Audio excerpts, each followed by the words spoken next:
আসসালামু আলাইকুম ওয়া রাহমাতুল্লাহ। 8 মিনিট মাদ্রাসার পক্ষ থেকে আপনাকে স্বাগতম।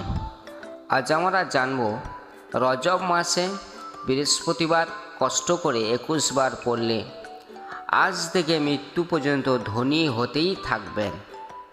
যত বড় ঋণ হোক 1 মিনিটে পরিশোধ হবে। মৃত্যুর আগে কোটিপতি হবেন ইনশাআল্লাহ। দয়া করে সম্পূর্ণ ভিডিওটি দেখবেন এবং ভিডিওটিতে একটি লাইক দিবেন এবং চ্যানেলটি সাবস্ক্রাইব করে রাখবেন। চলুন আমরা জেনে নিই। রজব আরবি সানের 7ম মাস। রজব শব্দের অর্থ সম্মান করা। ইসলামের 4টি পবিত্র মাসের একটি হিসেবে একে গণ্য করা হয়। রজব ও শাবান মাস পবিত্র রমজানের আগমনী বার্তা বহন করে। এই মাসকে আসলেই নবীজি রমজানকে স্বাগতম জানিয়ে বেশি বেশি দোয়া করতেন। হযরত উম্মে সালমা রাদিয়াল্লাহু তাআলা আনহা বলেন, রাসূলুল্লাহ সাল্লাল্লাহু আলাইহি সাল্লাম রমজান মাস ছাড়া সবচেয়ে বেশি রোজা পালন করতেন শাবান মাসে, অতঃপর রজব মাসে। হযরত আয়েশা রাদিয়াল্লাহু তাআলা আনহা বলেন, যখন রজব মাস আসতো রাসূলুল্লাহ সাল্লাল্লাহু আলাইহি সাল্লাম এর আমলের আধিক্য দেখে আমরাও তা বুঝতে পারতাম। কোনো কোনো বর্ণনায় এসেছে রাসূলুল্লাহ সাল্লাল্লাহু আলাইহি সাল্লাম রজব মাসে 10টি রোজা রাখতেন। রজব মাসে আমলগুলোর মধ্যে অন্যতম হলো বেশি বেশি নফল রোজা পালন করা। মাস জুড়ে প্রিয় নবীজি সাল্লাল্লাহু আলাইহি সাল্লাম এ নিয়মিত আমল সোমবার ও বৃহস্পতিবার রোজা পালন করা। তাছাড়া মাসের 13, 14, 15 তারিখে রোজা পালন করা। নতুন ভিডিও পেতে চ্যানেলটি সাবস্ক্রাইব করে রাখুন। আরবি হিসাবে বৃহস্পতিবার রাত জুমাবারের অন্তর্ভুক্ত, কেননা আরবি মাসের তারিখ শুরু হয় সন্ধ্যার পর থেকে আর শুক্রবার সন্ধ্যার জুমার দিনটি শেষ হয়।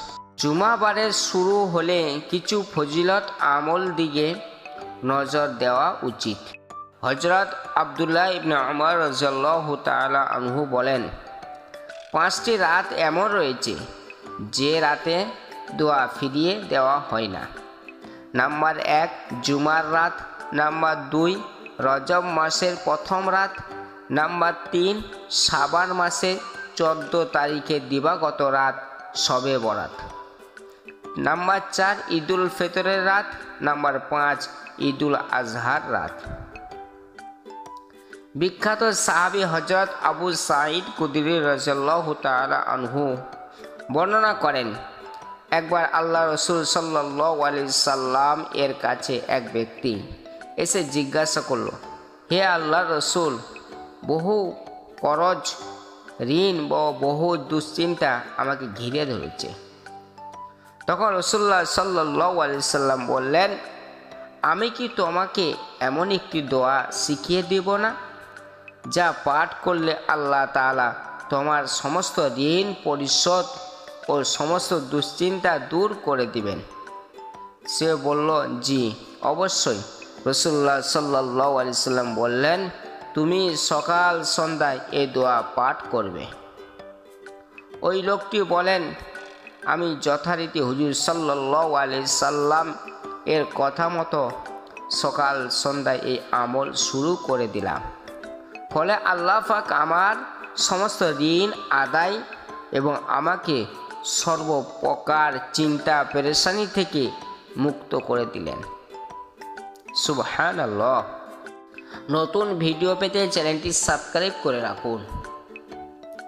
আরেকটি দোয়া আছে যে দোয়াটি আপনি 21 বার পড়বেন। দোয়াটি হলো সুবহানাল্লাহি ওয়া বিহামদিহি সুবহানাল্লাহিল আযীম ওয়া বিহামদিহি আস্তাগফিরুল্লাহ।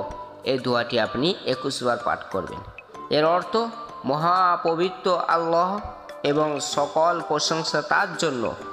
মহাপবিত্র আল্লাহ যিনি সমুচ্চ মহান এবং সকল প্রশংসার তার জন্য আমি আল্লাহর কাছে ক্ষমা চাই। নতুন ভিডিও পেতে চ্যানেলটি সাবস্ক্রাইব করে রাখুন। আসসালামু আলাইকুম ওয়া রাহমাতুল্লাহ।